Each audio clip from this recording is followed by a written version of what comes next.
Archer has topped the bestseller lists around the world with sales of 275 million copies of his books in 114 countries and 47 languages. He's the only author ever to have been a #1 bestseller in fiction 19 times, short stories 4 times, and nonfiction. He's one of the most prolific novelists ever, with more than 750,000 5-star reviews. Now, Archer's latest novel, An Eye for an Eye, involves the theft of a rare copy of the Declaration of Independence. It's his next to last novel in a series tracing the trajectory of 2 men, a street cop and a criminal whose lives and crimes become inextricably entwined. In a nod to our season of American discontent, Archer puts at the center of his story a rare handwritten version of our Declaration of Independence that had 2 additional paragraphs banning slavery that Thomas Jefferson first gave to the delegates to approve. It was a year ago this month that Jeffrey first joined us on the Lean to the Left podcast, and it's great to have him back once again. Now, here's a fun fact. With all those books, and I just cannot believe this, Jeffrey writes them all in longhand. And to prove it, he's got it on his website. So you can see his chicken scratching with his backward slant to his handwriting and all these scratch outs. I would hate to be the person who has to interpret those things. I can get it in manuscript form for the publisher. I really would. Anyway, Jeffrey, thanks for joining us on our podcast, buddy. Not for the publisher, Bob. It, to me, triple spaced. I do it 14 times before the publisher sees it. There is no shortcut. I always say to young authors, when you finish the first draft, you finish the first draft. That's all you have done. Start again. It's a long process, and don't show it to anyone until you're convinced you've finished. Okay. You heard the word from my eyes. All right, Jeffrey, what prompted you to do a novel around the theft of America's Declaration of Independence anyway? Why did you do it? Jefferson's been my hero in politics for as long as I can remember. I think it's safe to say he's arguably the greatest president you've ever had, and he must be turning in his grave when he sees the candidates who are now standing for that high office. I loved him because he not only wrote the Declaration of Independence, because he was a supreme intellect, but in this particular one, he put in 2 clauses, as you said, Bob, one that would have got rid of slavery, and the other that would have had a better relationship with Great Britain. They were rejected by Congress. But the fascinating thing, Bob, is that handwritten copy, which he did in Paris and got to Britain to a Mr. Hartley, who was an MP, is missing. And if were found, it would be worth, let me tell you, a copy in Philadelphia, a copy, Franklin copy, went for $7.7 million. Sotheby's say if anyone found it, it would be worth $100 million. Wow. Are you looking for it?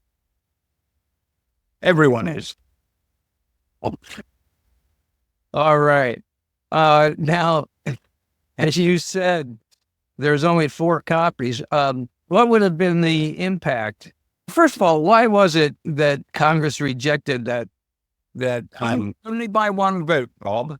Yeah. And there are great historians in your country, particular professor from Princeton University, who thinks that there would never have been a civil war if they had put those 2 clauses through. So it would have changed history. So it becomes such an important document. Yeah. And our villain, Miles Faulkner, finds out where it is. And he also finds out that because the husband has died, the wife isn't quite sure how much it is worth. Okay. Now, I understand you've been friends since college with former U.S. Senator Bill Bradley of New Jersey. Did that friendship influence your writing in any way? Oh, it's such a privilege. Bill's been a friend now for 60 years. We were at Oxford together when he was a Rhodes Scholar. Oh. And I was running we met first in the World Student Championships when I was running for Britain and he was captaining the basketball team. Of course, he went on, as everyone knows, to get a gold medal in the Tokyo Olympics. Yes, we've remained friends. He was an usher to my wedding and he made the main speech at our 50th wedding anniversary. I talked to him. I try to talk to him every other Sunday. This election is on because I want to hear his latest view on what the result will be. And what's he telling you? He was very loyal to Biden until the speech because he's an intensely loyal human being. It's in his nature. I've never met anyone who didn't like Bill Bradley. He's a kind and decent man. He was saying up until that point, Bob, he was saying that Biden must stay there and he will win. After the debate, we chatted about it on the Sunday, and he said, for the first time ever, he said, we will have to replace the president. We asked him who with, and he said he thought that was being dealt with immediately. I found that disappointing. I would have liked a real fight at the convention and someone to have come out on top. He told me they couldn't risk it because the time was too short. I told him whoever won would be such a national figure overnight, the timing wouldn't matter.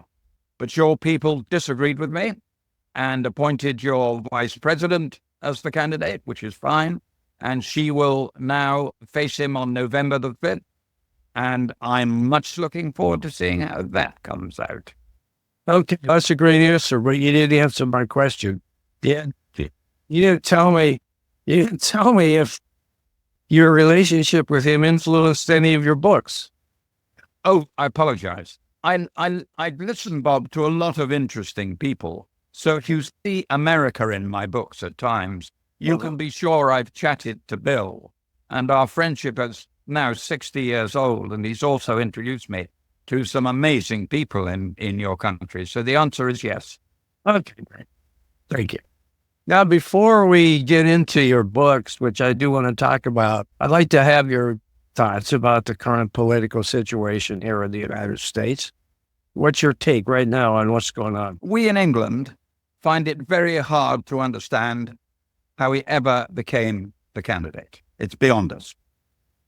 If you love America as much as I do, you can grow to understand it because you realize that he appeals to a certain section of the American public. When you say he, you're talking about, right? And I am also aware, of course, that if you look at what your nation is worrying about, 51% are worried about the economy, and there's a great deal of them who think it was better under Trump, whereas in fact it's not going too badly at the moment. The next group is those who believe strongly about immigration, which is 19%, and the final group, abortion, is 14%. So those two major ones, in my view, favor Trump. Okay, so are you predicting a Trump victory? Yes, I am, reluctantly. Okay. I am predicting, I think the nearer we get to the election, the better his chances are. Kamala Harris's bigger hope is that the postal vote and the early voting will have gone in, and she's already in the lead. What I dread most is a result, say, 268 to 272 win by Kamala Harris, because if that happened, heaven knows what will happen next. Yeah, that's a very good observation.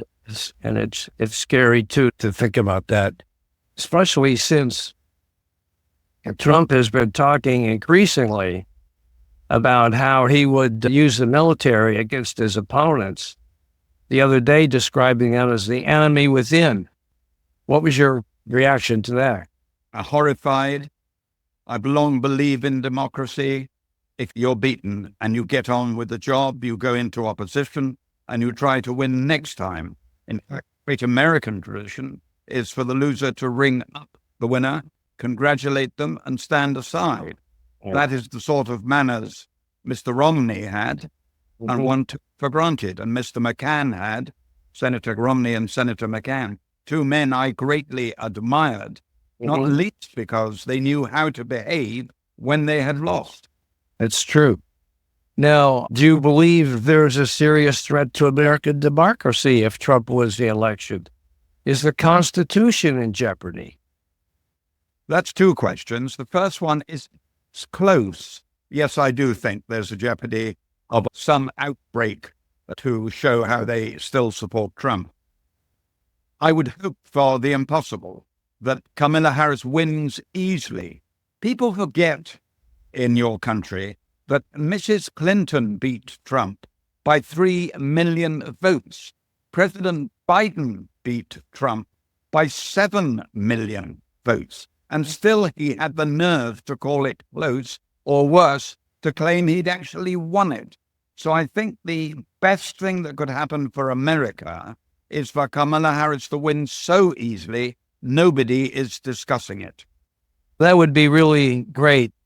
As we talk today, though, most of the polls are showing that it's pretty much of a tie.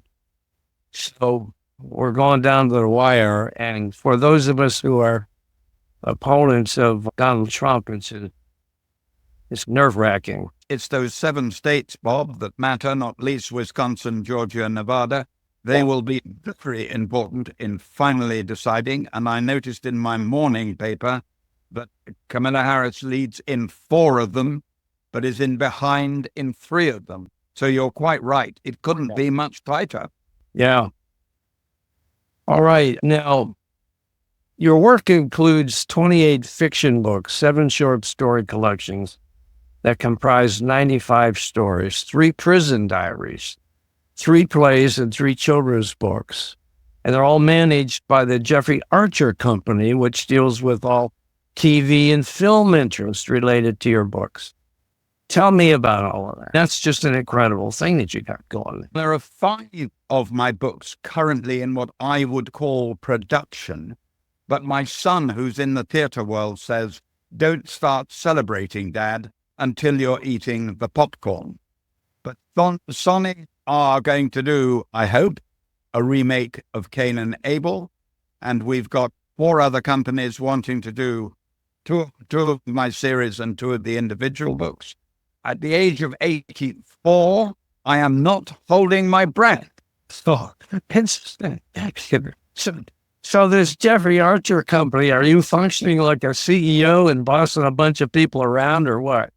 I'm not clever enough for that. I have 2 very clever sons, one who's in the theater world, one who runs a hedge fund. They do that. And frankly, to answer that honestly, Bob, I do as I'm told. That's like a good plan. All right. I was interested in these prison diaries. What's their origin and what are they all about? They're a recording of what life is like in prison. How would you know? The shock about that was, I spent a very short time in prison. The shock about that is they're still selling. It's 25 years ago. I thought they'll die. Cain and Abel will go on, others will go on, but still they're selling. I can't grumble, Bob. What were you doing in prison? Why were you in prison? Because I was accused of perjury, and I went to prison. And of course, I find it fascinating. You ask where I get my stories. I got more stories in there than I did. Yeah. Okay. So, how long? I can't believe this. How long were you in prison? 2 years. Really? No kidding. Wow. How old were you then? Sorry? How old were you then? 16. Oh? It's 25 years ago. Okay. Yeah.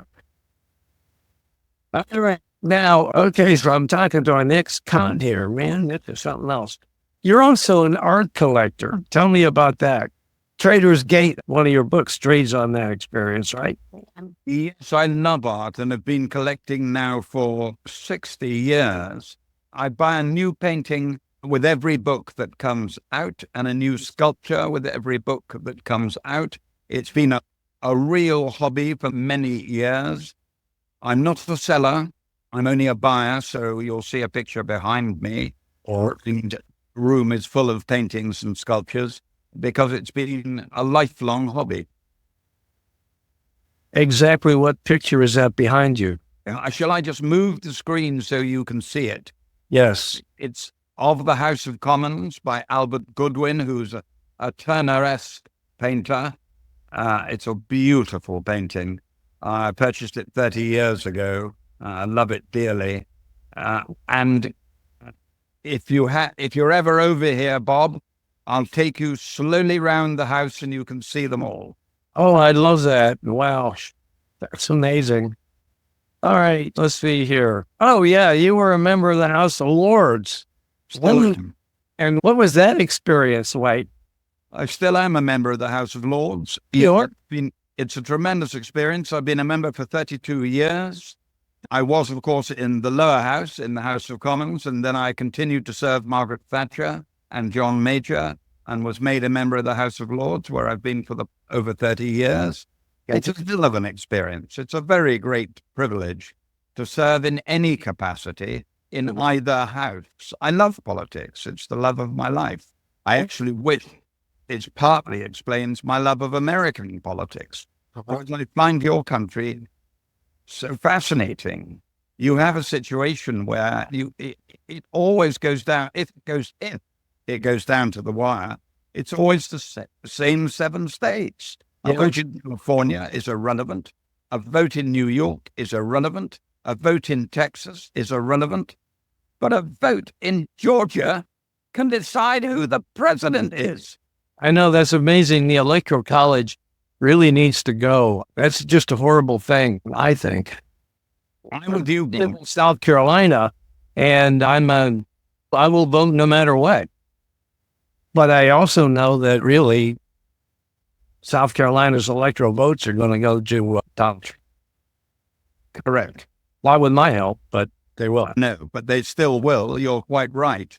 And it is even possible that Donald Trump will win, but could lose by as many as 3 million votes, one of them yours. That's correct. Exactly right. That's a terrible thing. Let's see. You have, maybe this is an ignorant question, but so if you're a member of the House of Lords, does that mean you're called Lord Archer? I am Lord Archer. You're quite right. It's not an ignorant question. The Americans have never fully understood our weird system, and why should they? If it's not their country. Whereas idiots like me love your country so much, we study it night and day. And we don't understand your system either, by the way. If I was in Congress now, or if I was a senator now, I know I'd get nowhere, but I'd be pressing for reform of the voting system in your country. Oh, I imagine you would be pressing for reform. You don't sound like anybody who takes the status quo. All right, let's see here. Do you plan ever to quit? My goodness gracious, you're 84. Look at what you're doing. I think you and I both, because you told me before we went on the air that you're 81. Yes. We are both lucky to have lived such a long life. Yes. Life in which neither of us were involved in a war. And that's been an arc. We've both been very lucky. I feel for the next generation, Bob. I think we've got real problems all over the world with Russia and China, and of course with Hamas, Iran, and Israel. So I've never known it before. It's as treacherous as I've ever known it. I agree with that. The situation in Israel and the Gaza Strip is just awful.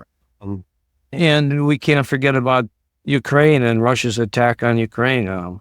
You're quite right. That's an amazing factor. And if Trump were elected, I am not convinced he wouldn't do a deal with Putin, and Ukraine would be in real trouble. And clearly, President Zelensky feels exactly the same way from the words he's been saying the last few days. And the American people have been so supportive of him and of NATO. It would be tragic if this war was decided on a handful of votes in the United States. All right. Jeffrey, that's been a great conversation. Is there anything else you'd like to add? I always like to thank the Americans. I've had a long love affair with the United States. I've had the privilege of visiting 46 of your states in the last 60 years and meeting some really outstanding people. You've sent outstanding ambassadors to London.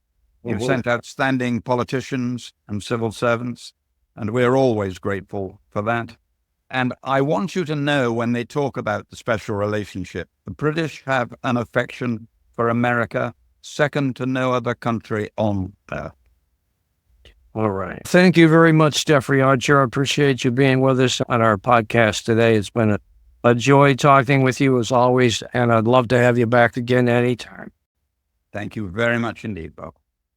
Hey guys, thanks for watching. I hope you enjoyed this Lean to the Left video and you found it interesting and informative.